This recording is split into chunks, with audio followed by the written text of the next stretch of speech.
somebody beats on my window or something, which could happen. What's up, Facebook? It is Thursday at 3 p.m. and this is my third live video.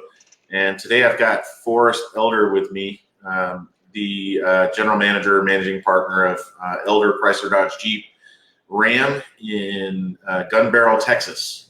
So Gun Barrel is a pretty small town. How many people are in Gun Barrel, Texas? About, like I said, about 6,000 roughly. It's a retirement community, so there's some other places that kind of service it, but it's tough to really imagine, but the Gun Barrel is kind of the hub where everybody comes to. So it's 6,000 people, but, service is probably closer to 18 or 20, but the actual population is about 6. It's southeast of Dallas? Yeah, about 50 miles southeast of Dallas, roughly. Okay. Ballpark. So. And you are a Tacoby customer. You've been a Tacoby customer for a while, so I know you're using paid Facebook marketing. But I also see you doing a lot of videos yourself and getting involved on Facebook yourself. Tell me a little bit about that. How's that been doing for the dealership? It's been invaluable. So, I've had the fortunate ability, I guess, growing up and whatnot, meet a lot of people, travel a lot, used to rodeo some. So I know a lot of people that are kind of all over the country. And I have a bunch of friends that aren't necessarily in my market. So the best way I can market those people, and they need cars too, is to put stuff on Facebook. I'll put videos of stuff we're doing, our Elder exclusives, which would be our lifted vehicles and that kind of stuff. And it doesn't cost me a thing, it costs being a little funny, being a little goofy, putting a good video up in there. People watch it, they like it, they see it, they engage with it. And the more you do stuff like that, the more it's not just the same monotonous crap everybody sees every day on Facebook of somebody grappling about what they're eating or what they're doing or something like that. But it's doing something new and different and fun, and people see that stuff, and we sell a lot of cars off of it. Not to mention we sell a lot of cars off to Kobe, but I got to pay you to do that. I can do this stuff free. Yeah, it really does take both. It takes kind of a short game and long game is kind of what I refer to it as, because the organic social media takes a little time to build up. It does. Unless you are, you're established in a town and you know a lot of people and you've had a pretty strong social following, a lot of salespeople don't have that advantage, so they've got to build it up. Whereas paid ads are kind of instantaneously. You spend money and then it starts giving you leads, and you can drive those people to a long-term relationship process. One thing I noticed is you've got some pretty unique vehicles there. So you're doing a lot of lifts, it looks like. And where do you get your lifts done? Do you do those yourself or? Yeah, and we actually, that's what's been kind of, so the other store I ran before I came over here, the Athens store, we kind of dabbled in that a little bit too, but we always outsourced it. We'd use a company here, a company there, whatever the case may be. So there's actually another dealership probably 150 miles from here. And they're known across the country for their lifted vehicles, trucks, SUVs. They're a Dodge Chevrolet store, and so they coined them. They're called Peter's Elite. So anytime anybody sees a Peter's Elite, they know exactly. Hey, I know exactly where that vehicle came from, and who did it, how they did it, all that kind of stuff. Well, so we got thinking about it, looking at it. I was like, it's stupid not to try to corner that market. They're far enough away from us, so we're not getting their backyard, not getting ours. So we started doing all that stuff. We're doing it here in house now. We're using some OEM stuff when we can, but for the most part, it's more expensive and not as good quality as some of the other stuff. So, and what we're doing is we coin those and we call them Elder exclusives. So now we'll build a Jeep or a truck or something like that. We came with our own logo, our own hashtag, that kind of stuff, and it's actually really taken off. We got one guy that bought a Jeep from us, and he's taken it to the next level. He's got brake sponsors, all this other kind of stuff. They're gonna put him at SEMA, and it's taken off a lot more than I expected to. I kind of did it initially just to do a little bit of name recognition. Now, next thing I know, I got people coming in. Well, hey, what do you have for Elder exclusives on the lot? And so it's been it's something just like Facebook stuff, something new, something different that drives people a lot, gets them to see it, and gets them engaged. And that's the key to it. Right. And so I would say that, I always fall for your vehicles. You're my friend on Facebook, so when I see them, I'm like, wow, that's a sick truck. So I'm assuming Facebook's really helped with that name recognition on those vehicles that you're customizing yourself. Oh, yeah. Yeah, it's been instrumental. there's no way to reach those people with through SEO and SEM. You know, I mean, nobody's going to go on there and go to Google and type in, elder exclusive. And if they do, I really don't know probably don't want to know what the hell they're looking for anyway. But for the most part, that name doesn't exactly resonate with what we're doing here. So then being able to look on Facebook and see that vehicle and see it, and then it's like, oh, so that's elder exclusive. That's what it is. I mean, like I said, it's been instrumental. I mean, you can't reach as many people organically in any other medium, any other way, doing anything else as you can at Facebook. And yeah, I mean, we'll toss in there and we'll boost our ads, some stuff like that. We're talking about $200 to reach 15,000 people. I mean, it's a no brainer for me. And if you've got bait, which is those vehicles, it definitely can turn a non-shop, someone who isn't in the market into someone who is now in the market. Exactly.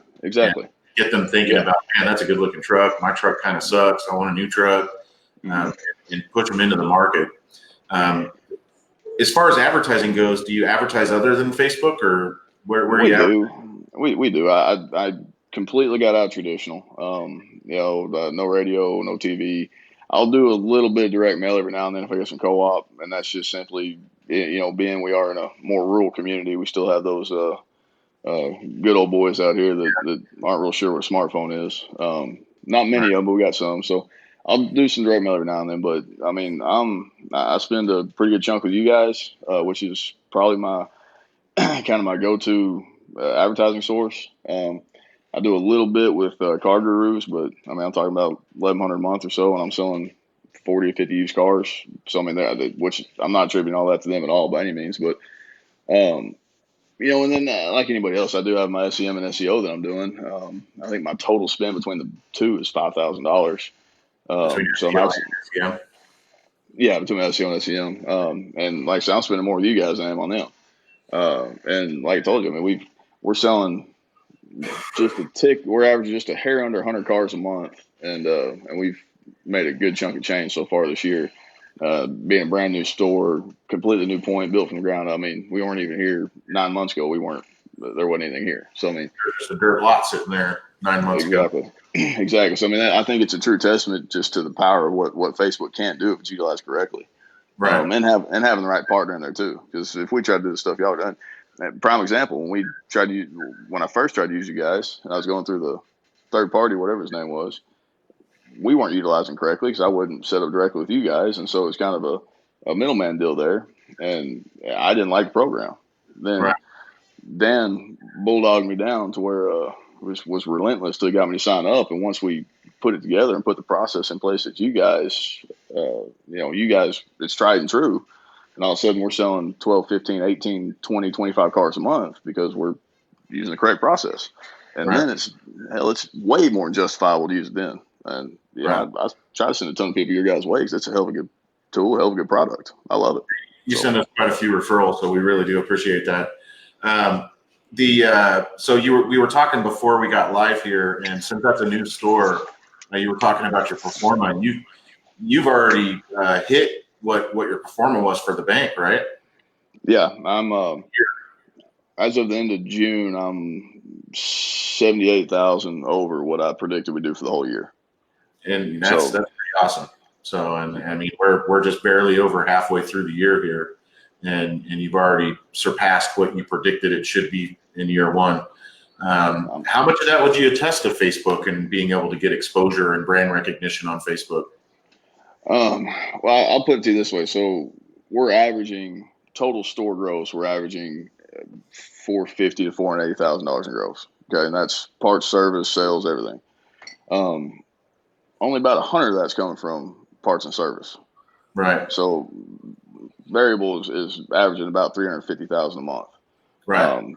And I just kind of broke down what my advertising was. I mean, don't get me wrong, we have some good word of mouth stuff like that, but I mean, essentially, it's our variable department is accounting for damn near 80% of our gross. Yeah. I would attribute Facebook to, I mean, golly, between the organic and using you guys on top of it, I'd say it's at least 70% of that.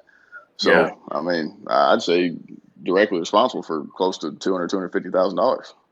Yeah, it's pretty amazing that that a brand new store has been able to take off like you guys have. I personally follow you on Facebook, and I know it's a big part is your leadership, and that you're embracing Facebook as the leader of the dealership. You're utilizing it. You're doing videos, and I don't know. I don't have a whole ton of your staff on my Facebook, but I would assume that some of them are doing the same thing, and they're starting to grow their network just like you are. So 100 cars a month. How many sales guys do you guys have there? 4. 4 sales guys. That's good. That is 4 sales. Is that including you or not including you? That is not including me. I have 4 salesmen on the floor. I have a GSM, and I hired another sales manager. So I got 2 managers, a finance manager, and 4 salesmen, and we're doing 100 cars a month. I say we're averaging about 92, I guess, but so they're averaging about 25 cars a piece, 25 cars a piece. Yeah, I haven't had a salesman yet. I think the worst month any of my guys had was 13 cars. Yeah, I mean the average right now I think is like 10 or maybe even less. It's pretty low. Yeah.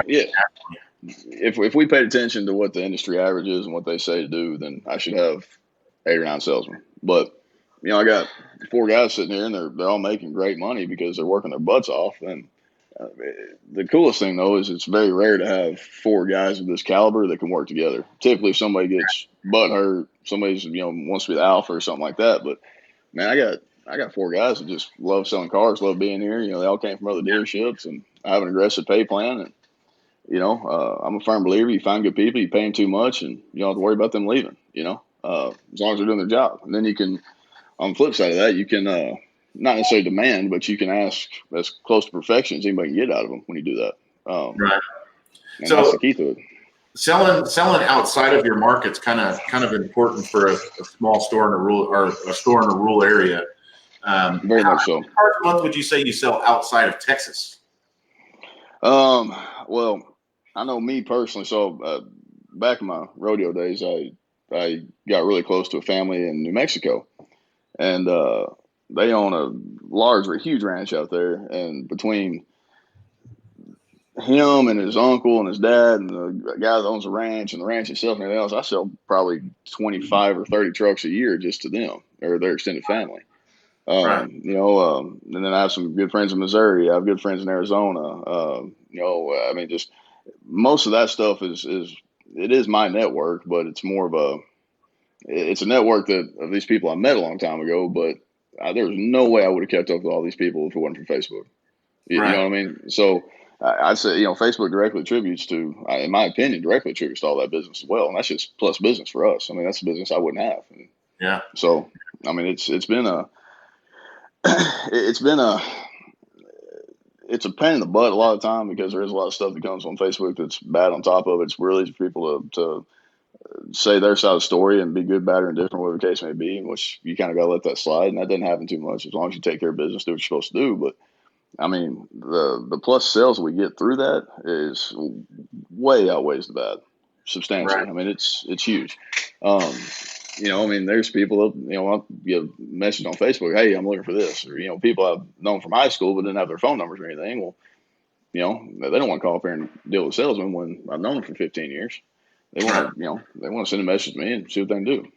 Since your advertising's on Facebook, would you say you're not participating in the race to the bottom right now that a lot of dealers are on pricing? Well, no, we're not at all. And I attribute this to the fact of you just look at our grosses, and we run good numbers in F&I, don't get me wrong, but you can't run the numbers we run by being in the race to the bottom. I mean, all my vehicles are priced at MSRP online.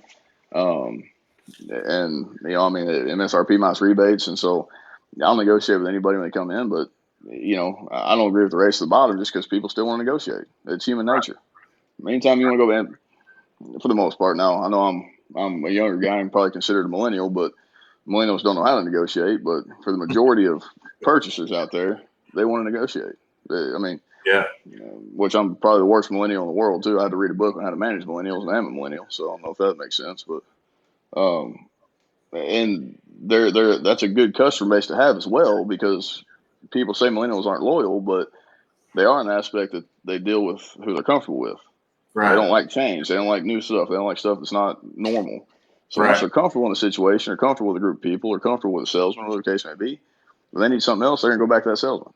As long as Right. you take care of them. Now, it's a different level of customer service than some of those generations, but as long as you cater to those people and do what we're supposed to do, which is, we're facilitating the second most important transaction somebody's going to make besides buying a house, probably.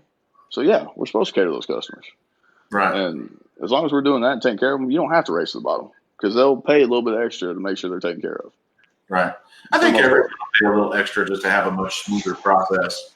one And hundred we percent. just, I mean, we've just really gotten into the mindset of trying to turn clicks into leads, and Mm-hmm. that concept of turning a click into a lead is really, why we think we have to put our prices lower. But I think it really boils down to the type of traffic that we drive, more so than anything. Is just the way we advertise to them is what they're going to want. And if we're advertising that way, then that's what they're going to come at us like. But I do Exactly. think there's a lot of people out there that value their time and value the experience, and you don't have to give away cars and lose money on a car deal to make it happen. Um, No, not at all. Not at how many? all. I mean, So for what's sales that? guys, is there just one desk manager? Do you do the desking? Who does the deals? No, I have a GSM. He Okay. handles the desking. My other sales manager, he's kind of an old school guy. He ran a 400 a month unit store back in 01, 02, 03 up in the Metroplex, and kind of got out of it a little bit and moved to the area and wanted to get back into it. And he actually trained my GSM now back then. Right. And so I brought him on board, and he's a little bit old school, but he can desk deals as well. But he's a good dynamic to have. He's kind of that old soul that you have maybe some of those good old boys that come in here that need somebody that's more like that and can kind of express to them what's going on in a little bit easier terms maybe than some of the newer generation guys. So we just have a unique mix. It's really good, and that's you know Uh-oh. Oh, there you are. but You're back. yeah, so I had a phone call there, um, but I mean, I'm attributing the success of this place to the management crew and the people. I mean, I can promise you, I am damn sure not God's gift to car business. I'm not doing anything special. I promise you, I'm not the most intelligent sunbuck in the world. Um, but I know the way to be successful is surround yourself with the right people. And I have Right. two great sales managers. I have a great finance manager. My service people are awesome. I mean, I got 4 salesmen that bust their hump, and man, that's the key to it. And I know that without them, I'd be sitting over here trying to figure out how the heck I'm gonna pay for this place. So It is definitely I'm people. I just don't think enough 100%. people. I mean, and I see that on my end because our program's pretty consistent from big market to small market. It generates a very consistent type of result, and I've never had anything like that because when I did direct mail, it was kind of scattered. Like there'd be markets where I couldn't get a response. Some markets would respond better. With Facebook, it's been very, very consistent. I mean, it's just been every market that we go into, big, small, doesn't matter. It's going to generate leads for about the same price. It's going to be very similar quality of lead. It's all very similar. And the biggest difference that I see is the people. And I can usually tell when we're onboarding by the attitude of people if the dealership's going to do well in our program. And just by the way they approach their day, and you can tell if they're being yelled at in the mornings. You can tell if they're being motivated. You can pretty much tell everything just by the attitude of the people. And I do see you out there having fun with your team, man. I mean, that's what it comes down to is we got to have fun, or this becomes a grind that no one wants to do. It's all about having fun. Well, you've been in business long enough that you understand that this is a stressful enough job as it is without feeling like you're working. And that whether it be, and when I say that, I mean just running a business in general. When you look at the overhead you have, I mean, hell, there's half time I wake up in the morning, I shit a biscuit, realize how much debt I'm in, but I'm having fun while I'm doing it. I know as long as I'm having fun and I take care of my people, and when I take care of my people, they'll take care of the customer. Period. Right. Period. End report. And so if we're in here and we're having fun, we're having a good time, and they don't feel like they're coming to work, because if you're having fun, then you're not working, you're having fun. And hell, if someone wants to pay me for having fun, I'm in. Let's do it. Yeah. Yeah, it's all about having fun, man. You just got to have fun while you're doing it. How long you been doing this? Well, I kind of like talked about earlier, but been in dealership my whole life pretty much. My father opened a store uh, about 30 miles away from here back in 1984, and so I've kind of been in and out of the store my whole life, and then worked there some, and went off to college and came back, and I didn't plan on being in the car business at all actually, and ended up back here, and here I am in the car business. But I came back 2010 and started off in internet sales actually, and did that for a couple of years. So the internet manager retired and took over the internet department over there, and kind of came through that side of it. So I was fortunate enough to be kind of grind my teeth on the digital advertising aspect of it from early on in my career, and it's something I've made sure I try to stay up on as much as I can. Now, granted, I've fallen behind in the last couple of years just because I hadn't had to be quite as diligent as I used to. But and I took that store over about 4 years ago, and then ran it, and opened this one back in December, and here we are. So it's been Right. Been a whirlwind, I guess. So. Yeah, you've been hustling at that store. I mean, when you signed up with us, you were first running the other store.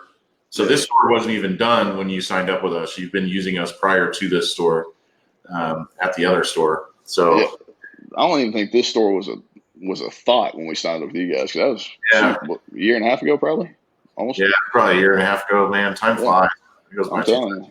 And so this store wasn't even in the thought process at that point in time. I mean, I said it was a thought process, but we didn't know when, how, what, why, where we're going to do it, whatever the case may be. And kind of popped up, became available, and it's actually worked out great. And what I will attribute to you guys is how well y'all done since these stores are so close together, of keeping them separate without overlapping too much with the marketing, because it'd be real easy to be sitting there pissing each other's Cheerios, which is what we're trying not to do. We'll leave that up to Gabe. In a big market, it doesn't matter as much, but in these smaller markets, we do have to do a little bit of balancing with clients that are overlapping each other. Because the other store's priced about cheap as ran as well. How far away is that store? 25 miles. Oh, pretty close. I mean, it's right there. Right.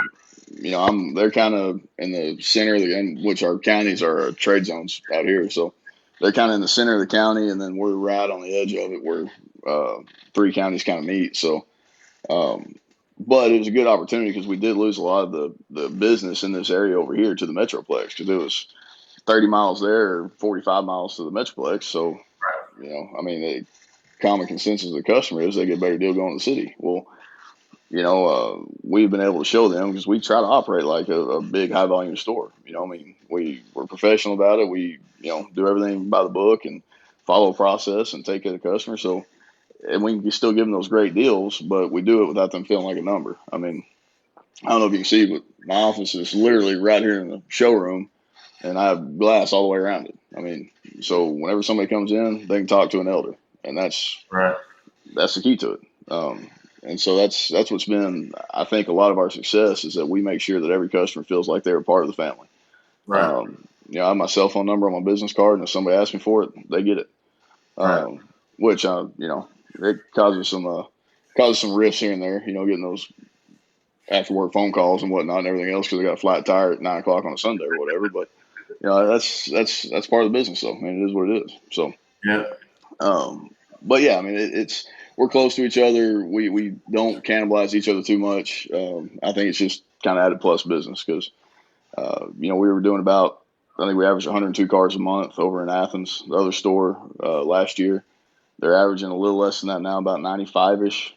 But we're adding another, 92, 93, 94 over here. So we're essentially that's doubling our business. 30 years, and you're already caught up to the volume of a store that's been in business years. You kind of doubled up.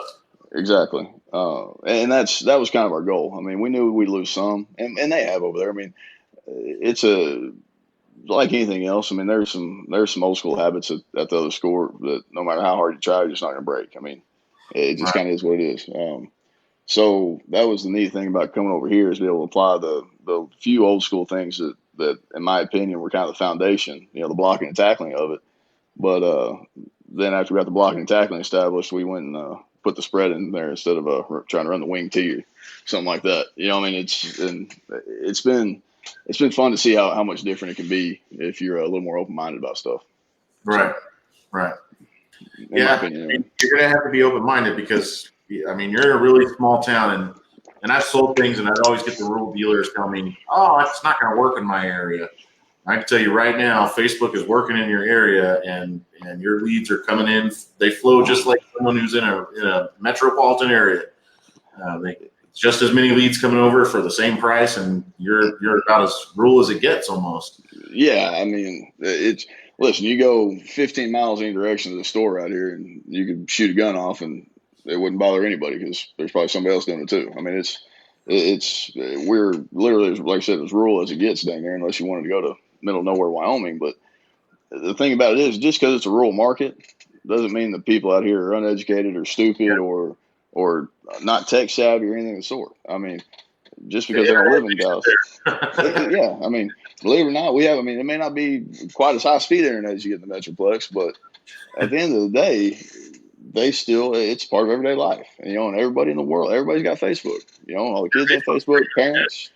You got good enough Facebook stream, that's for sure. Yeah, there you go. There you go. You know, it's had to put like 5 or 6 boosters in here to make that happen. I got somebody sitting outside with a little hand crank boosting signal up for us, but no, I mean, at the end of the day, it's just a common misconception that just because it's a rural market doesn't mean it's dumb people, you know, or uneducated or not. I mean, like I said, it's actually the exact opposite. We have a ton of people out here that retired from the Metroplex that were, you know, CEOs and this and that and everything else. I mean, we have a wide variety. I mean, I had a guy in here the other day that retired down here, and he went to do everything, and I asked about credit app, and he said, well, you know, I make $200,000 a month. I mean, I don't give a shit where you're at or what you're doing. You don't make that kind of money by being an idiot, you know? Yeah. So that's, like I said, just kind of a common misconception in general. Chance. I'm jealous. I wish I lived out there.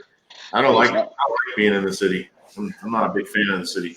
I actually had this conversation with somebody the other day, and they're at, you know, because we're eventually going to look to expand again. You know, I'm fortunate enough to be in a position at a young age, and I think I better grab it by the horns while I have a chance. So they asked about if we did expand, you know, we could go to the metro market or something like that, or whatever the case. And I said, no. I said, I'll take these tier 3 market stores all day, every day. You know, you have a chance to make a lot of money still, and you have a quarter of the overhead. You know, I'd like to have about 100 of them. yeah. Like I said, give me 5 or 6 or 7 or 8 or 10 of these stores. I'd rather have those than 5 metro stores. It's just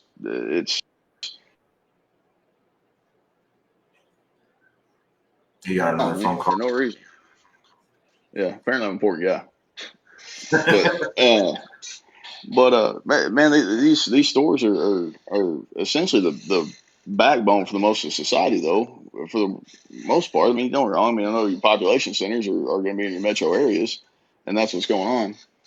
But you know, you look at the farmers, the ranchers, and anybody that has anything to do with essentially the way the economy grows in general. It starts in the rural markets. You know, I mean, we have a huge business link program where, you know, anybody that's a farmer or rancher, they qualify for a business link program to where they get, you know, an extra rebate for putting in the business name, stuff like that. But the conception is that to be a business link, you have to have a fleet of trucks. Well, no, this farmer or rancher or you know, single business owner, whatever the case he may be over here, that's a business too. Why can't he be in business link? I mean, he uses his truck for work. So why not? You know, I mean, the guy that takes cattle to sales, you know, I mean, he's just as important as a distributor out of the Metroplex that has 15 pro masters taking the meat to all the restaurants. You know, same thing, only different. So it's like I said, it's a different business model, different way, but in the long run, it's the same outcome, in my opinion, when you look at it, if you do it correctly, which is the key to it. I mean, at the end of the day, it's just making money, regardless of where it's at. All right, Forrest. Amen, brother. I'll let you go. I know your time's busy. We're running out of time here, so I appreciate you coming on. I appreciate the kind words. Appreciate the business. Yes, sir. Yes, sir. On Facebook, and maybe one of these days I'll make it out that way and see the store. Man, only if you bring Dan out here, because I think he'd stick out like a sore thumb. Dan would be like such a sore thumb out there. Dan's so Jersey, it's crazy. Oh, I had a guy from Jersey out here one time, and it was interesting. It was interesting. But yeah. So yeah, you grab Dan, come on out. I'll take Dan pig hunting or something. Just really go ahead and break him in right. Yeah, I'm sure he'd love that. All right. All right. Thanks, Jason. Appreciate it, brother. Have a good one. Bye. You too. Bye.